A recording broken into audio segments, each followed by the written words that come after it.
interested. Right, I'll make a start because it's sort of 3 minutes past. I can always let people in, and I'll start with the formal bit of welcoming Christian Vesey, Janet Looker and Liam Clegg, representing the Lib Dems, the Labour and the Green groups in York City Council. Now, the reason we're all here is because York for Europe, obviously we do a lot on Facebook and we're always arguing with people, and we're always sort of saying, well, let's, you know, there's plenty of evidence we can get from The Guardian and all sorts of places that Brexit isn't working. We're not going to discuss Brexit tonight. It's all going to be very, we're all going to be very much on the same side, although there would obviously difference of approaches. We're all pro-European. Some would have us instantly rejoin and some probably along that continuum. So what we thought we'd do is to write to the political groups. I wrote to the political groups about a month or so ago in York City Council, and then I followed it up, asking each, could they send a member for this meeting now? And obviously, the three parties I've mentioned have responded. And firstly, thank you very much for giving up your valuable time. For us, we're a small group, but we think we're important. And I'm sorry, we're not hundreds of people, but we do connect with hundreds of people. And I'd like to think we are opinion formers. I obviously wrote to the head of the independent group, from which I received no reply. And I did write to the Conservative group, and I received a reply, but basically he was out of town, and that was it. And we've also done a parallel thing. You'll see on our website. I think most of us here know Rachel Maskell and would call ourselves friends at various levels with her, but we're going to ask her for a similar meeting, and you're all welcome to join that in a couple of weeks' time. Details on and link on the website. I also wrote to Mr. Sturdy, and then this was about 6 weeks ago, and he wrote back and said, regrettably, he is too busy, which probably means that Rachel Maskell's rather slack in her diary and doesn't do very much and has got time to speak to us. There could be other reasons. More seriously, party politics aside, and I'm not going to express party political views today. I hope our panel express their own. I think it's a state of Brexit already that I write to councillors and I write to an MP, and I want them to take an opportunity to educate us, to appease us, to express their ideas about their idea. It's primarily their invention. We're talking about, we're grieving the loss of Europe from our perspective. We could be hopelessly wrong, but no, they invented the wheel and they don't want to see it turn. And I'm quite hurt. Nothing political. I just think it's quite rude, but a sign of the state of play. And I'll leave it at that. It's not a party political thing. It's a human being thing and a courtesy thing. Right, having said that, let's be positive and move on.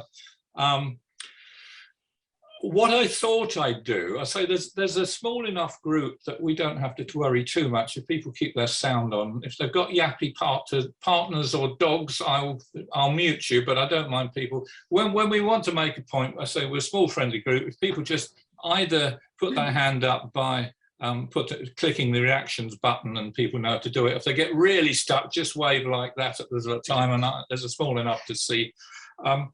What we do is we'll start off with our three speakers really explaining to us, and I say use it how you want, and yes, I expect you to be party political, but the mandate is really, we don't really want to use the word Johnson too much. We don't want to talk about foreign policy. We're very absorbed and in pain about Ukraine. We're not discussing that tonight. We really want to see how Brexit is affecting York, what are post-Brexit plans, and what are the bad things that you've learned. And please, if there's some good ones, I want to go and buy them. But yeah, change my views if you can, please. So shall we sort of go in the order of, I suppose of fairness, really, the size of group for no other reason, and ask Christian, if you want to speak for 5 minutes, Then I think we'll have 3 people. It's not really hustings. It's very, very informal hustings. Just say how your group is viewing things. And then I think for the rest of the time, we'll have questions and answers. And the questions, of course, it's a bit like question time.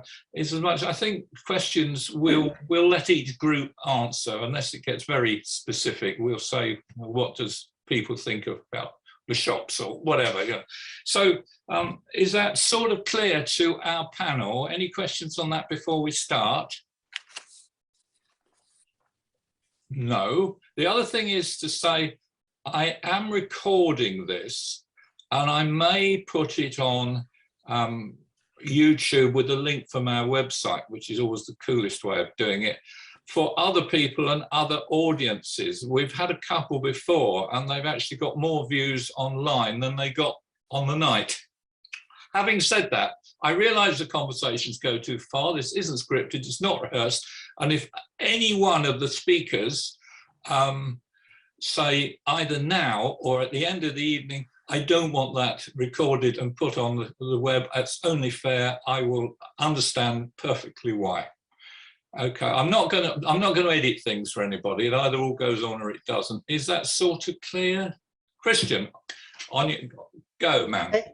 I can guarantee I'll be in trouble before I've even finished. So you're asking how this is impacting on our group, and I take that also as meaning how's it impacting on local government politics? Yeah, please. The glib answer is hardly at all. Like the rest of York, we don't really do Europe. We live in our own little bubble on culture, on history, on environmental action. We in York barely refer to the rest of the country, never mind Europe. We boast, we strut, we feel hard done by when the world isn't quite as in awe of us as we are of ourselves. Last week, for example, we launched ourselves, lances in hand, like Don Quixote, into yet another bid to become a World Heritage City, with the bitterer side, happily repeated by the media, that UNESCO is probably going to ignore us again because they're biased against us and refuse to recognise our unique greatness.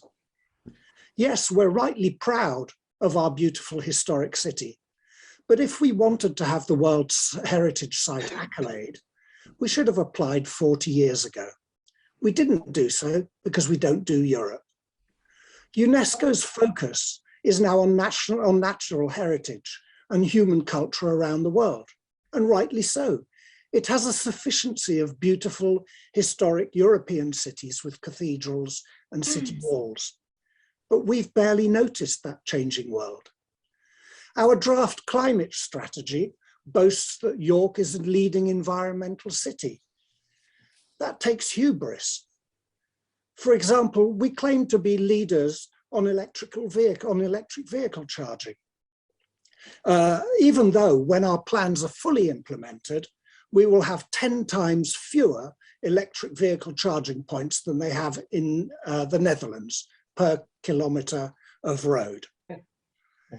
When in 2006, I suggested to the council leader that we should invite our region's MEPs to attend full council once a year to explain what they were doing on our behalf in the European Parliament and to brief us on opportunities for funding and exchanging best practice, I was laughed out of the room. Let no one pretend that any political party is better on this than any other. How many times were MEPs invited to the Houses of Parliament to explain what they were doing on behalf of citizens in the UK? The City Council has never had an EU funding officer. When I went to Brussels with York's funding officer to learn more, we funded our own trip. We were 2 mavericks operating independently of the machine. And when we came back, nobody listened to a word of what we'd learned. In contrast, the Europeans have a building, the Italians have a building in Brussels that is that has loads of people in it. And they're there to engage with funding opportunities specifically for local authorities in Italy. How can we expect UK citizens to care about the EU? We don't even teach children how parish councils work, never mind our House of Commons never mind the European Parliament. We're one of the most politically ignorant populations in Europe. Enough misery, though. I want to now say how I think we can change things, how we can re-engage with our continent. First of all, I think we must stop imagining that rejoining the EU is a one-step process. For better or worse, the British public generally supports the view that a democratic decision was reached in 2016 and that it must be respected, even if it sucks. I believe we must do what our politicians failed to do when we were in the EU. We must educate the nation as to what the EU is, what it does, and why it matters. It was never just about jobs, the biggest mistake of the Remain campaign. It was always the rest of it that mattered. Human rights, health and safety protections, cultural exchange, freedom of movement, environmental action, consumer safety, tackling cross-border crime, and the rest of it. This weekend, the EU agreed a new Digital Service Act, setting a global benchmark to regulate big tech and to prevent them from publishing disinformation. The EU has published a roadmap to banning up to 12,000 toxic chemicals. The European Parliament will shortly legislate on the standardisation of all mobile phone chargers and small electronic devices to reduce waste. Every time something good happens in the EU, we must be shouting it from the rooftops. We must be megaphones explaining the point of pooling sovereignty. Secondly, we must campaign to rejoin the customs union and the single market. If we hadn't left those, many of our current problems would disappear. Our government wouldn't sneakily be rowing back on pollution measures to prevent crap ending up in rivers. We wouldn't be seeing P&O ferries halving wages of workers. We wouldn't have 20-mile queues outside Dover, and we wouldn't see entire vegetable aisles in supermarkets that contain nothing but sodding broccoli. Once we're back in the single market and the customs union, it will be easier to make the argument that we should be back in the EU. Lastly, friends, we must communicate. I continue to write a couple of letters every month on EU things to the press, as I have since 2016. If all of us, imagine if all of us, with our beautiful, unique voices, passions and experiences, all send regular media releases to the press, to the radio, to television, our many voices will, I believe, transform the level of understanding and turn the tide, maybe in 2 or 3 years' time. I hope we can all do that. And I long to be back in the EU. Thank you. Thank you. Okay. We'll hold any questions until we've heard the other two, I think. Otherwise, we'll effectively have one person's answer for many questions repeated. Okay. Janet Looker, Councillor Looker, please. Are you you're there? I can't hear you yet. Yes, I hope you can hear me. I can now. I can. Thank you very much. You didn't hear me before because I hadn't said anything. Right. As always, Christian Vassie and I have often agreed on a whole raft of issues.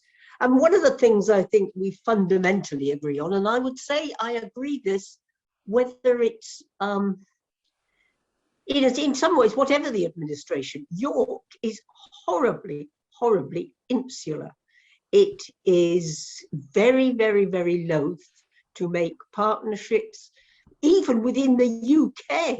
I mean, it's very difficult. I have been very struck over the last couple of years. Well, actually, over the last 5 or 6 years, York has sent no official representative to the local government conference. I went 2 years running but that was as leader of the opposition, and I had no colleagues from any of the other groups with me at all. And it seemed to me that that was simply symptomatic of York's refusal to engage. And I think it's reflected almost certainly in our views on Europe. I think as a council, I mean, as York as a city, we did tend to support remaining in Europe. And just to spread the net a little wider, the Labour Party has always had a slightly up and down relationship with Europe. And I go back far enough to have voted in the first referendum back in 1970 something.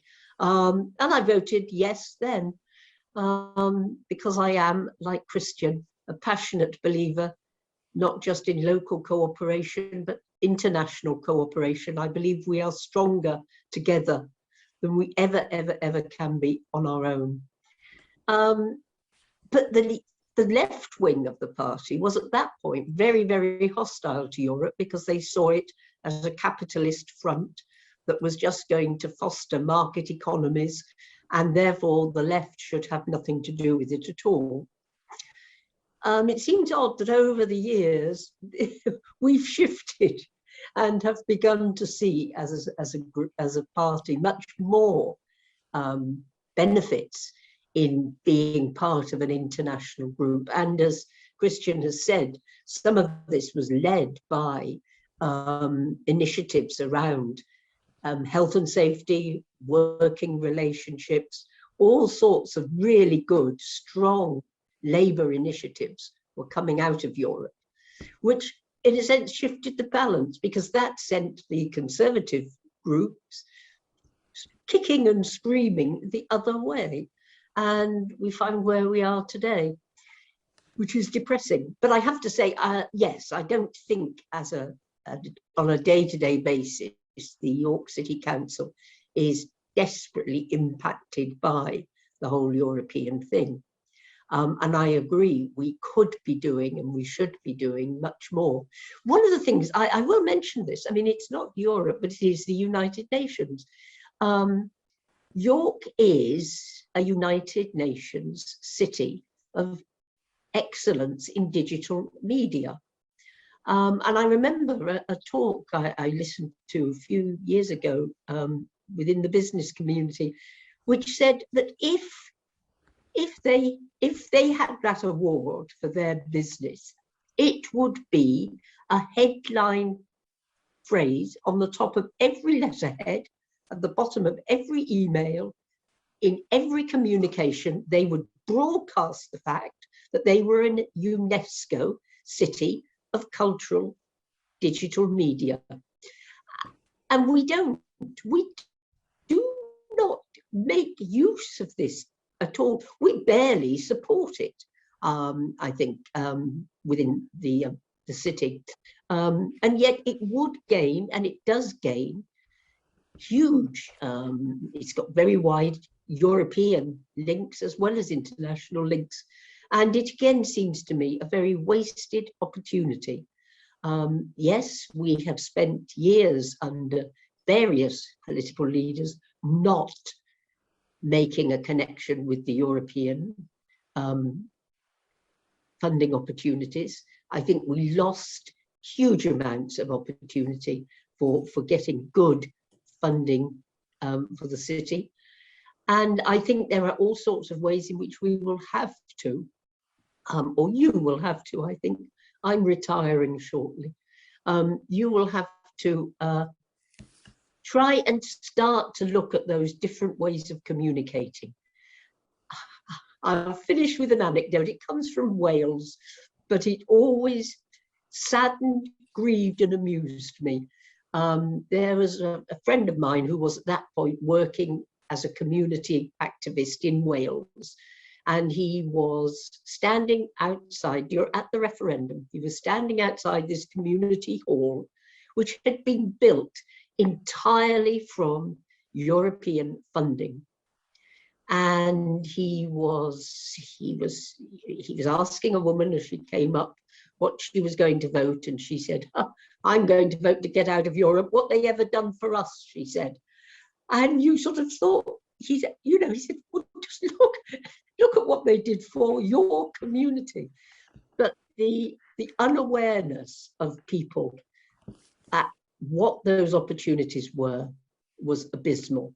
And it's our fault as politicians. We didn't make enough of it. We took it for granted. And I think we are reaping the reward of that, taking it for granted. So all the strength to Christian Bassey and his wonderful letters to the press, which I always read. And I think, yes, we are going to have to think clever about how we re-promote Europe as something that is a gain for not just York, but for the country as a whole. Thank you. Thank you, Janet. Yeah, very good. Right. So it's all the Greens' fault then, is it? No, come on. So you can take I mean, as environments go across city boundaries, you can certainly make your input broader than just a city if it helps you. So please, Liam, dig in. Cool. So, thank you very much, Don, and thanks, Janet and Christian. They were both excellent speeches, and yeah, really enjoyed and found very interesting. And so, as Don has kind of predicted, you know, what I'll do is focus on the issue of sustainable transformation and moves to combat climate change. The reason for focusing on that is obviously because I think that this is the single issue around which all of our other behaviours need to be oriented, right? So I'll focus on the issue, and what I'll try and do is emphasise the importance of both learning from and continuing to lead European partners and European friends, right? I think there are elements of downbeatness and pessimism within Janet and Christian's messages, and yeah, I mean, I see just lots of space for, no matter what the formal relationship between the UK and EU is, like lots of space for lesson learning and lesson giving. So that's the overall kind of focus, and within that focus, I'll try and make three very general points, which are in fact slightly bland. One is the need to be incredibly ambitious to address climate change. Two is the need to follow the data and prioritise problem areas. And three is the need to be climate change leaders, right? Climate change is a game that we don't win individually. We have to play it together and win it together. So they are the three focuses under this kind of headline message of continue to learn from Europe and continue to lead Europe. So first of all, we need to be ambitious, and to be ambitious, you need money, to put it crudely. We see this with the €1 trillion European Green Deal that has been put together through the period of coronavirus, right? The European Union hasn't been blown off course over the last years. It's incredibly impressive. And there's also the multi-billion euro Just Transition Fund, right? So they've got a focus on equity, fairness and transition. In this country, we're going to be hugely more financially constrained because of the Westminster government that we currently have. Like obviously the UK Green Party has got its Green New Deal, which promises around about £100 billion per year, and you know it's got a series of actions to fund this ambitious programme. But until we get that, we're going to be funding a green transformation on a shoestring, which makes it incredibly important that we target resources towards groups and individuals that most need support in reaching the costs of transition. So general point one, bland point number one, is that money matters, ambition matters in climate change. Europe shows as a model to follow. Bland generic point number two is to follow the data, target areas where we can have big emissions reductions and learn from Europe and lead Europe in the process. So in York, you know, everyone knows this already, right? In York, we need to focus on transport. Transport is the area where there has been a stable level of CO2 emissions since the mid-2000s. 300 kilotons of CO2 was going out in the early 2000s, is still going out each year. And what we've got are examples from across Europe of cities that have undergone transport revolutions, right? You can look at Groningen is the famous example that everyone turns to. Back in the 70s, incredible transformation away from automobiles took place. Ghent provides a kind of cheap and cheerful model, but we have European models to borrow from, right? So look for models to borrow from in relation to transport and in relation to housing and domestic energy use, right? That's the other area that requires prioritization, right? We see that there's been some nominal reduction, but progress has been slower than in other areas. We see that the actions that have been taken with retrofitting, with insulation, you know, these are starts that have begun to develop council capacity.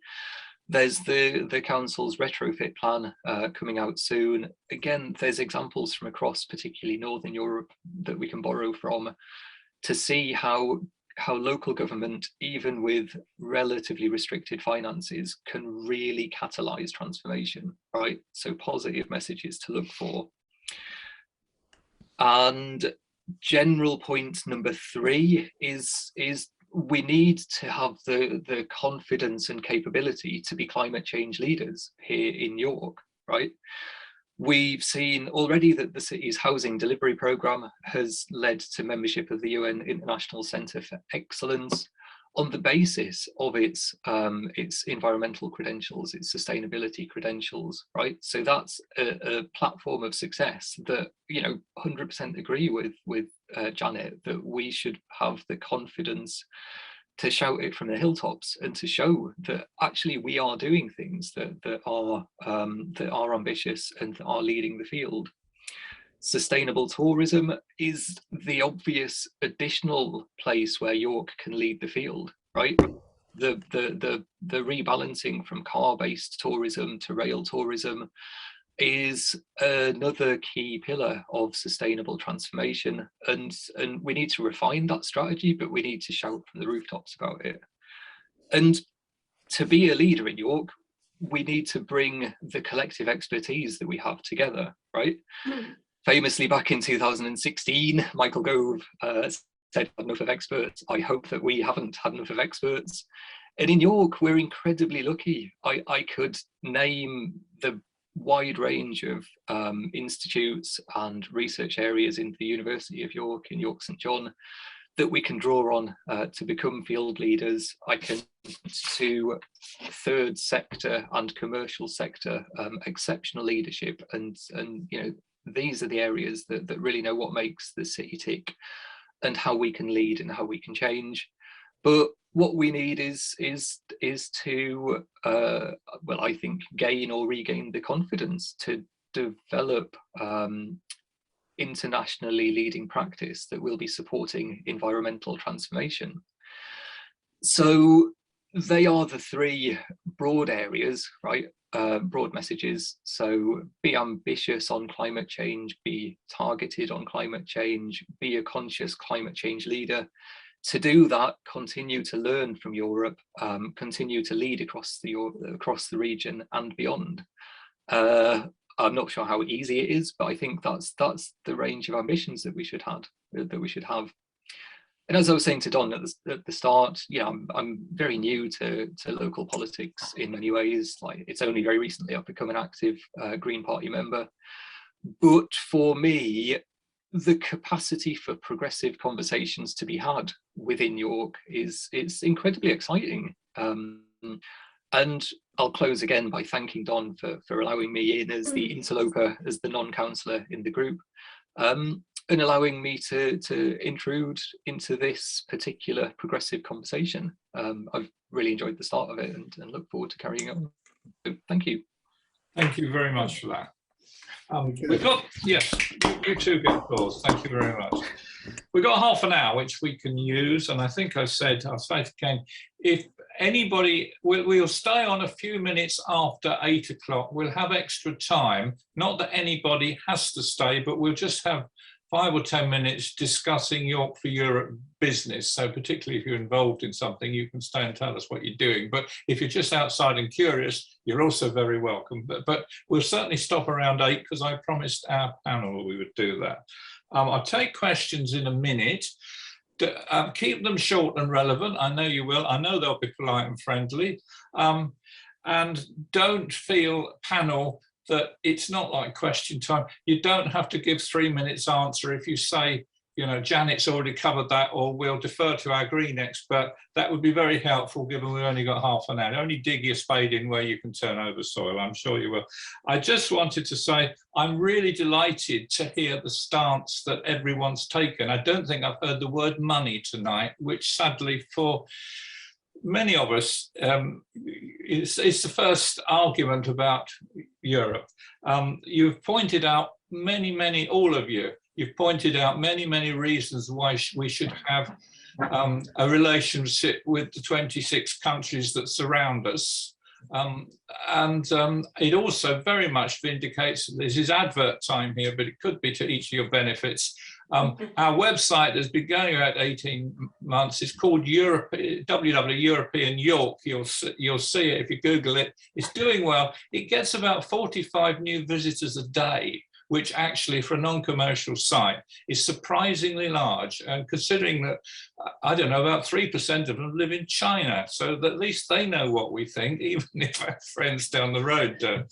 But I was going to say to our panel, if they would like to either take on a task themselves or get an informed colleague, if you want a page on our website, evidently we all know what party politics is, but if you want a Labour page, a Lib Dem page or a Green page and just update us, just like we've got a Munster and a Dijon page, that you can have a page and sub pages, and you get in touch with me via the website and do it. And I'm the editor, so it makes it very easy. And as I say, we'll keep within the rules of relevance, and we keep it polite. And it'll be very informative to know what you guys are doing, and people then can use that as a village pump.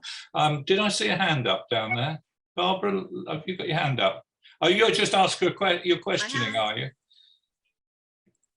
I just wanted to ask a question. Oh, sorry. I thought I'd done something wrong. No, I saw your hand up. Oh dear, I've forgotten to say something. Good. Right, we will now move on. We've got 25 minutes, so we use it. Right, who had their hand up first? I think Barbara did, in all honesty. Barbara did, yeah. It's a comment and a question. I'm absolutely horrified by the views, which I'm sure are honest, that York City Council is smug. Yeah. And has no European outlook. And certainly I'm absolutely horrified that they're not bothering to look at the effects of Brexit on York, hospitality, university, small businesses, etc. That seems absolutely blind. And one of you said we have to ginger people up, but how do we ginger up councillors who seem to be bloody smug? Who wants That's to? one for That's Christian. my question. Christian's in charge. Janet, you come back. We'll keep in the order that people spoke. Janet. I don't think it is for Christian. No. I don't think it is for Christian. Christian talked about informing the public. I'm talking about gingering up our councillors. Well, okay. If we don't do Europe, then how do we get them to do Europe? Okay, they can. It's Janet, you appalling. first, if you'd like to answer that. No, I was saying this is definitely Christian's pigeon. I'm not in charge. I'm in opposition. My colleagues are fervently in favour of Europe. One of the things we are looking at as we plan our manifesto, because of course we've got elections next year. I shall be very political. It is up to all of you to vote for the City Council elections in May 2023 and see if you can change things. But I know one of the things that we are particularly looking at within my group are some of the European models that Liam was talking about for transport. We are particularly concerned to look at the ways in which we may facilitate and encourage disabled parking within the city, which at the moment has been cut off at the knees, you might say. So I think within my own colleagues, we still have a very, very half idea on Europe. And in fact, the leader of the Labour group and his colleague are both visiting. Now, I'm not quite sure where they're visiting, Bruges, but they are certainly going on a visit to Europe to look and see what they can learn from our European friends. So I think my own colleagues are very fired up. I think that the council as a whole, perhaps less so. Okay, thank you, Janet. Christian. Yeah, I should maybe clarify. It's not that the council doesn't recognise the negative impacts of Brexit. Those are rehearsed in reports, but I thought we were steering clear about talking about Brexit in that way. In terms of what we can do, which I think for me is the key, we are at least members of the Covenant of Mayors. I think that groups such as yourselves have a part to play in encouraging more communication with cities like Dijon, which has a fantastic transport network. I've produced a film for Energy Cities and the Covenant of Mayors on their tram network. We have a huge amount to learn. They increased public transport use by 40% when they opened their tram network. There's so much we can learn, and I have to say I'm hugely frustrated and sad at how isolated we are. If you go back 8-9 years ago, I was traveling around Europe making films on the energy transition, meeting mayors, meeting energy managers around the place, learning best practice and feeling that I was part of the European project. And I feel bereft without that.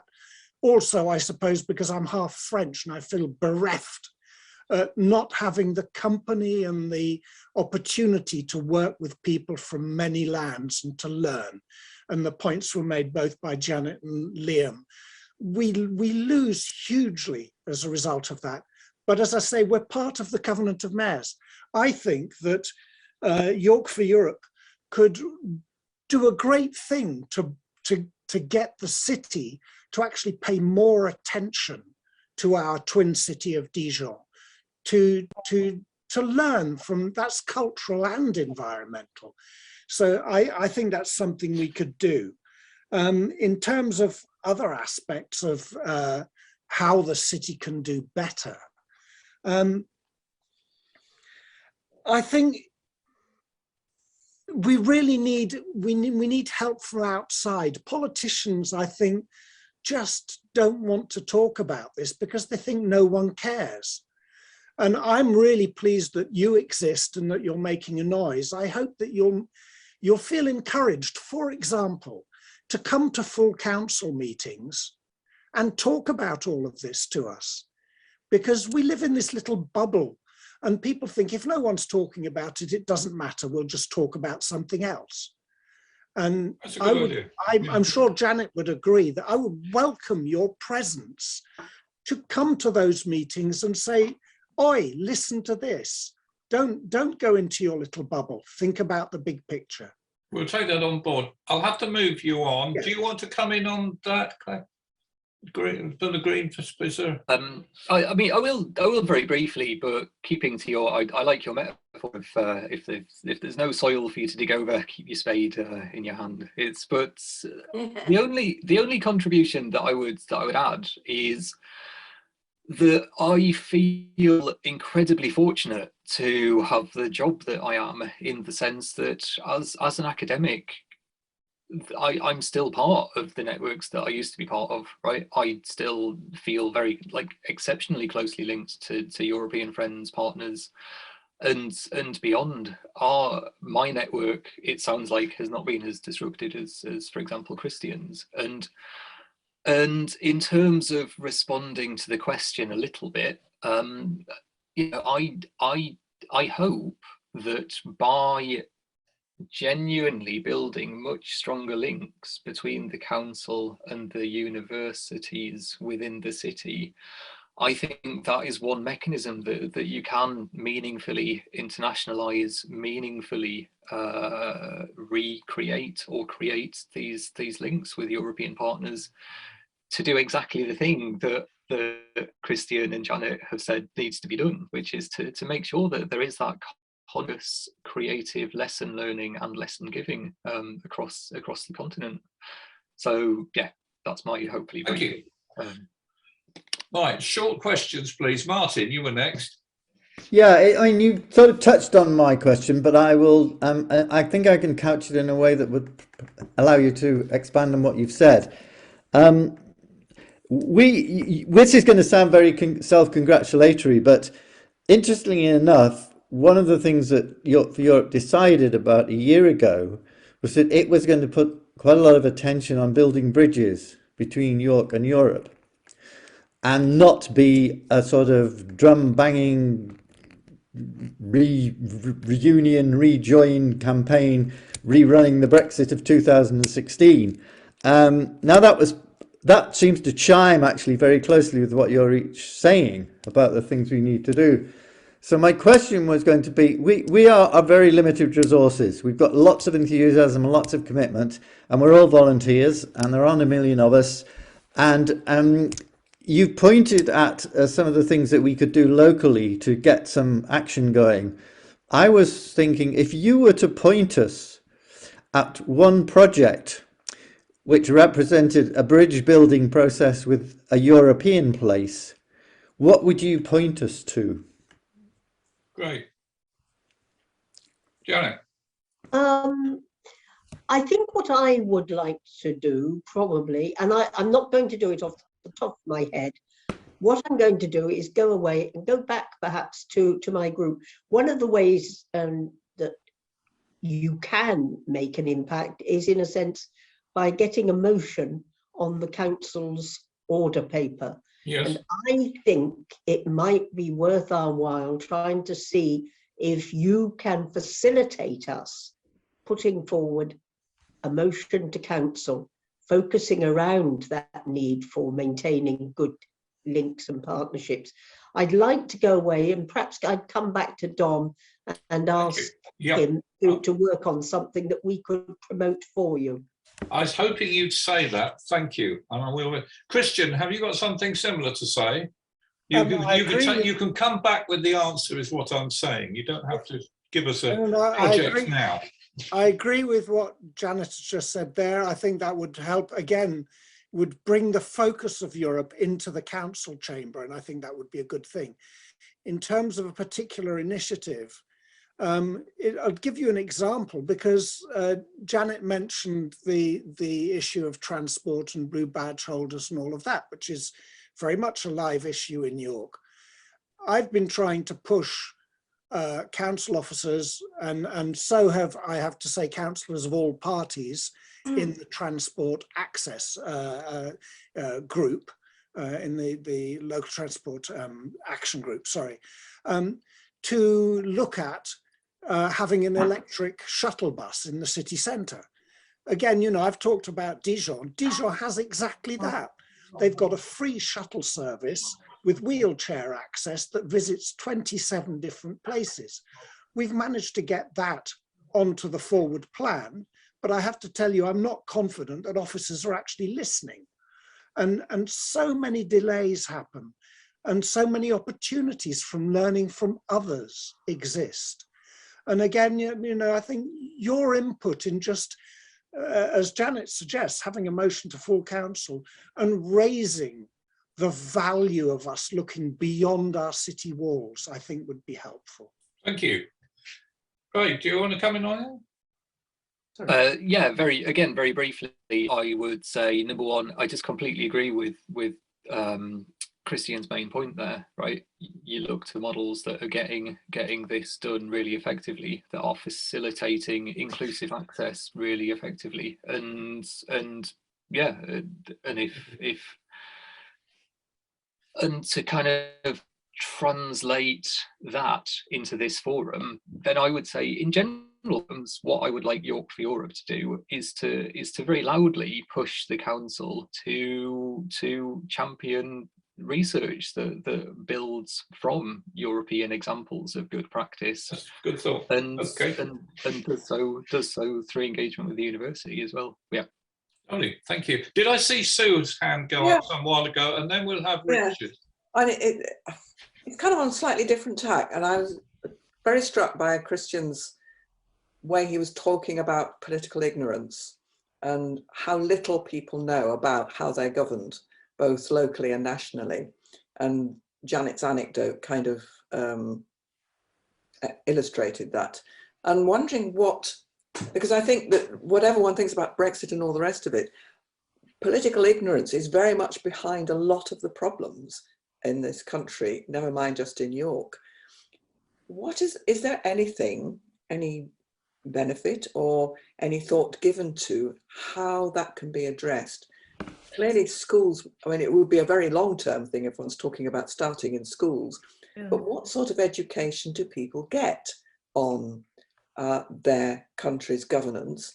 And would the council and councillors have a part to play in that, in going into schools, going into colleges? I don't know when I learned about how these things worked. I read the paper, I read the Guardian, then you learn, I suppose, about it from that.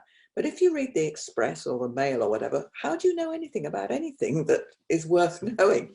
So what role might the council have in improving the political education of its citizens?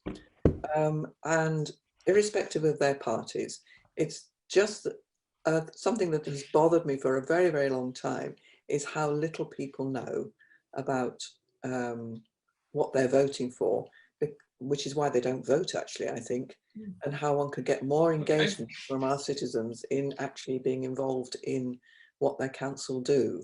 Not necessarily going to council meetings, which I think we've got your questions. So I'm gonna have to move. I'm gonna have to move to Janet for an answer. Cheers. We've only got 10 more minutes. Yeah.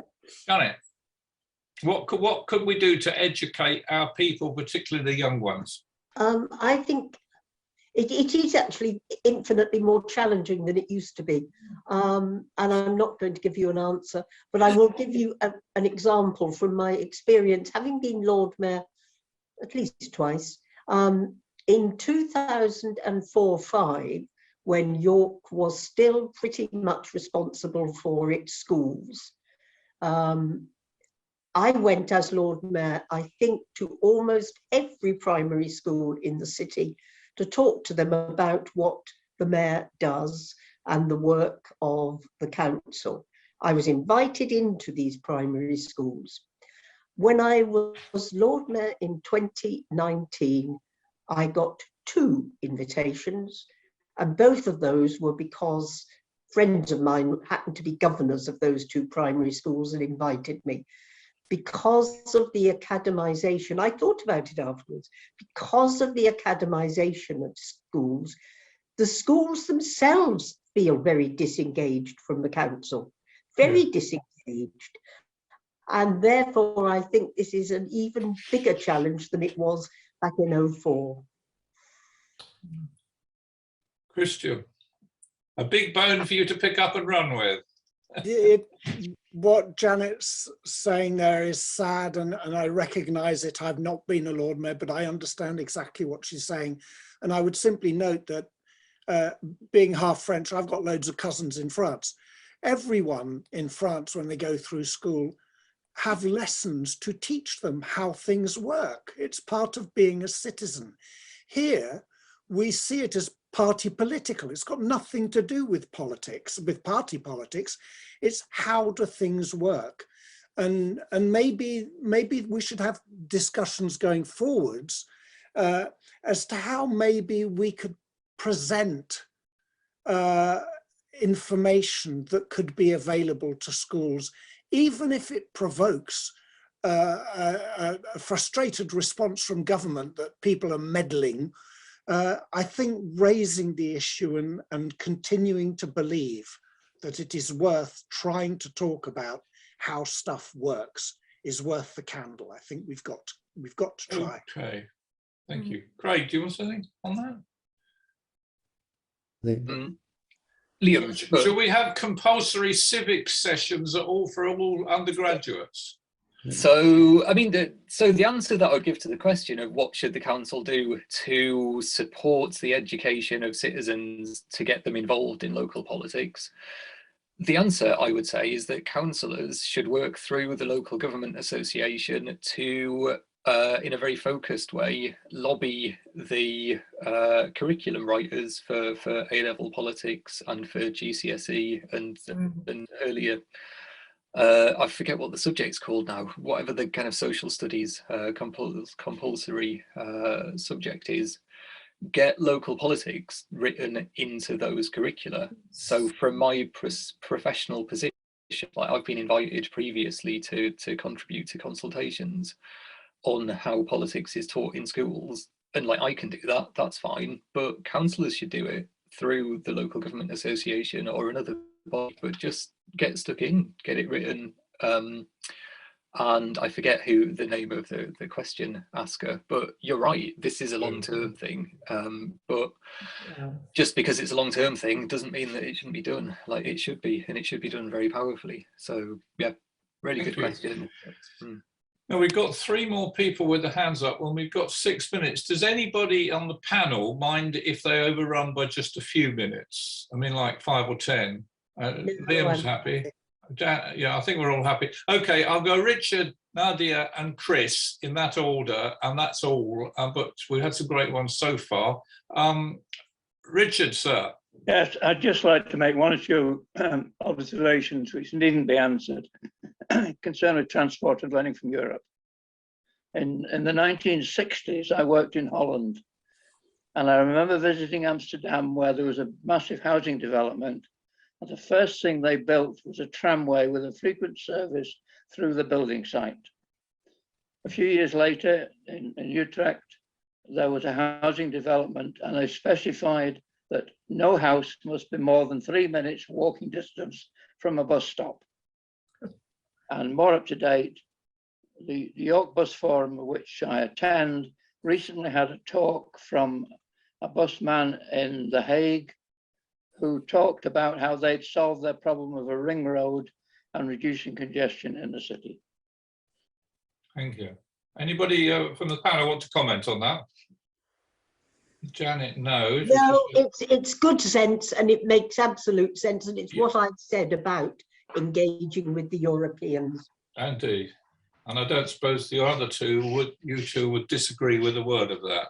No, and it goes. I recognise everything that's just been said there, and I just draw your attention to the fact that when Dijon-Brest created their tram networks in 2012, they used the opportunity to install district heating networks beneath the work. So there's a coordination in many European cities that we just don't do in this country.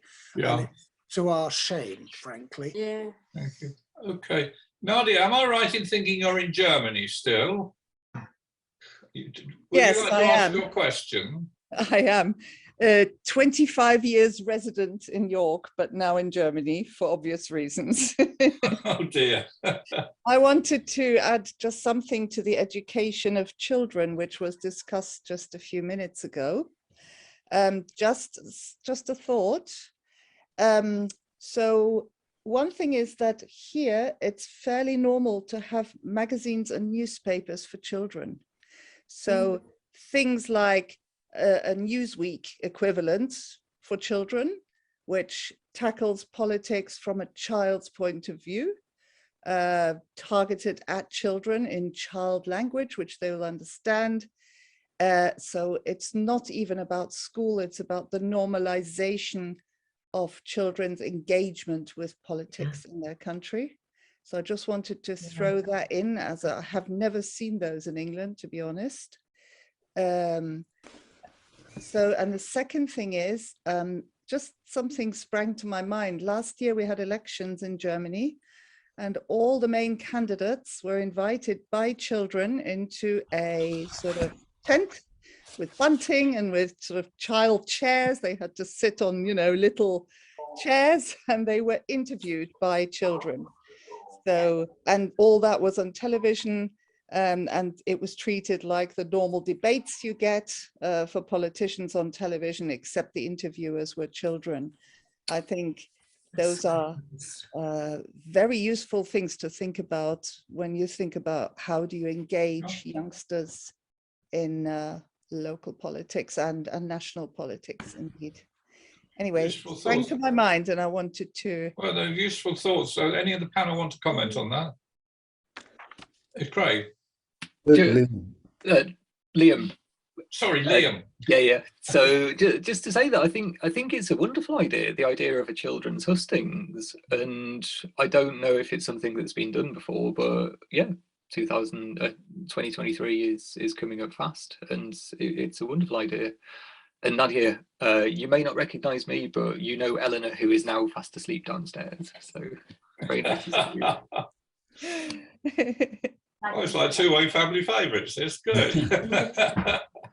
I could maybe add a little a response to that. I was the parliamentary candidate for my party for York Central in 2010, and I attended at least half a dozen hustings in schools. And I thought it was a wonderful thing to do.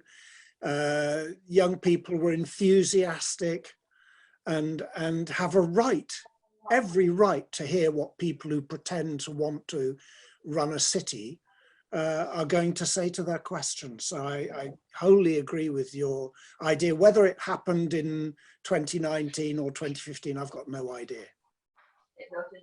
Maybe Janet knows. I don't know. I don't think it happened in 20. I've done 2 or 3 hustings, but only in 1 or 2 secondary schools, not all of them. And I think it works terribly well. But again, it's not something that's very widespread. Okay, well, there's a seed been planted at least. Chris, last question of the night. Chris Kyriakou. Thanks very much indeed. I just want to bring the concept of Europe back to the centre of our thinking, because it's so easy to lose sight of that. My hopes for Europe are simply that it's about the big question of how do we survive as a species and get on with each other. So joining the EU meant for me 3 great things. We need to be able to get on with our neighbours, to work well with our neighbours, and to learn from each other. And I think that builds up from a local level. You know, in York, do we get on and work with our local councils in the local areas like Leeds and Bradford and so on, and then more regionally, more nationally, more Europeanly, and so on. These ideas ought to feed out, but it all ought to be with a sense of community, that all human beings should get on with other human beings, work with them, understand them. And for me, that's so important. And so my question to the panel is, what can we do in York to enable our citizens and our children growing up in York to have a more open feeling towards how they deal with other people, whether it's elsewhere in Europe or elsewhere in the world? And if we don't get that right, then we're going to continue to have disastrous wars, failure of countries to work together for the common good in terms of climate change and things like that. So it's got to start at home, but how do we do it? Thank you, Chris. A very impassioned plea and point, which sort of summarises all of what we're doing, and it summarises the evening wonderfully. What I'll do is I'll go around to the 3. It's an excellent final question, which draws some very nice line under us.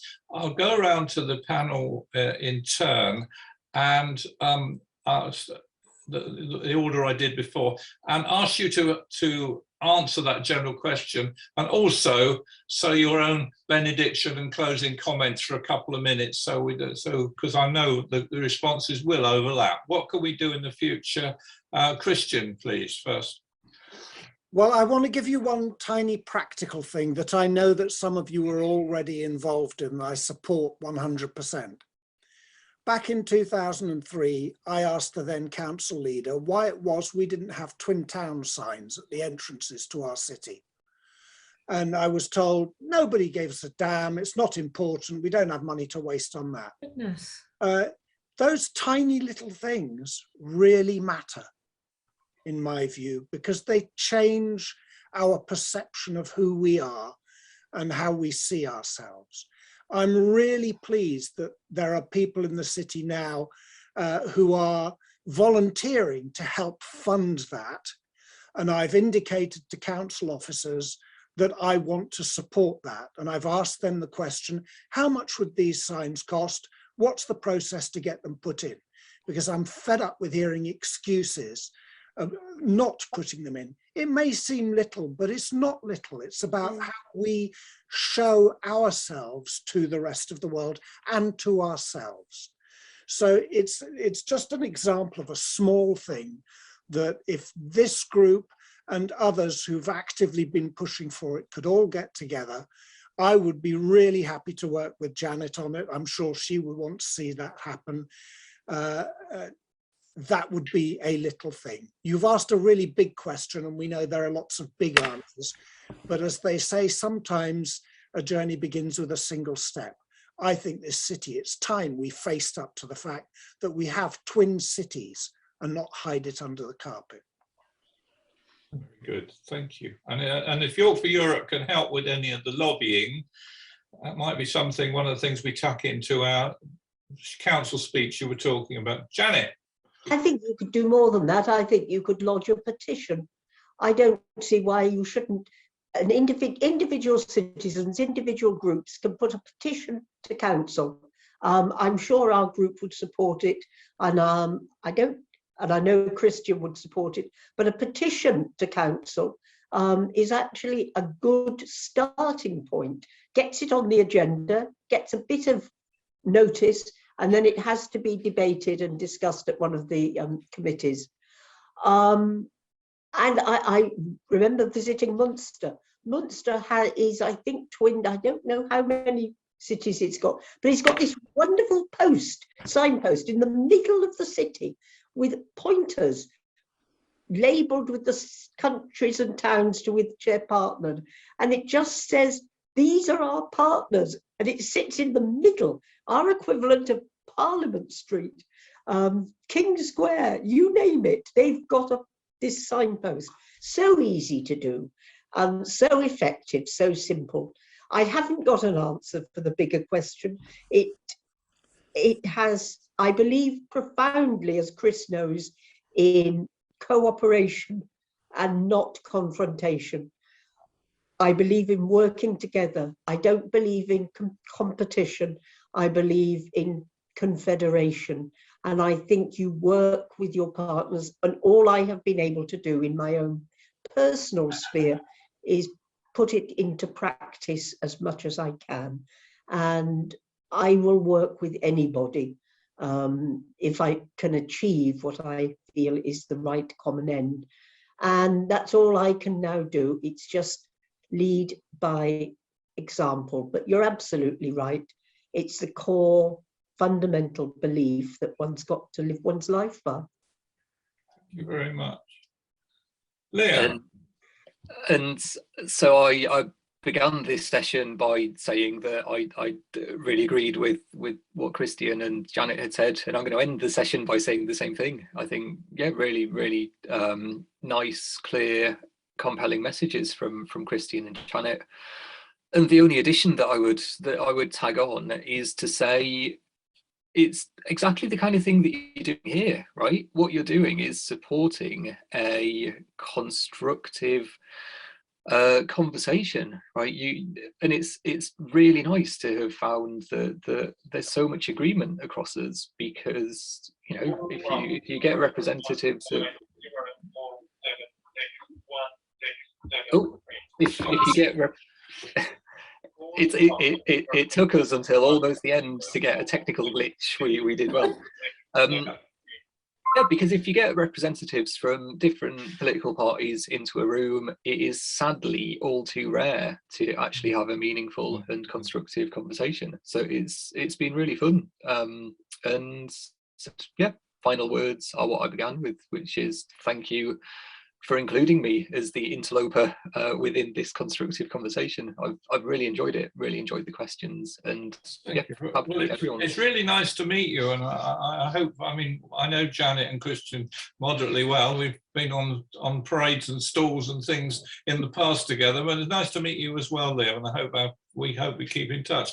And more generally, I thank all of you three for giving up an evening, and I think I speak for all of us when I say you've actually, I wondered at tea time, I hope there isn't any conflict, or it's not going to be, and it's been actually what Liam summarised really. It's been nice to hear common themes, and I think we're all nodding our heads. It's been quite comforting and reassuring that we've got quite a lot of pro-European friends in high places and across the city.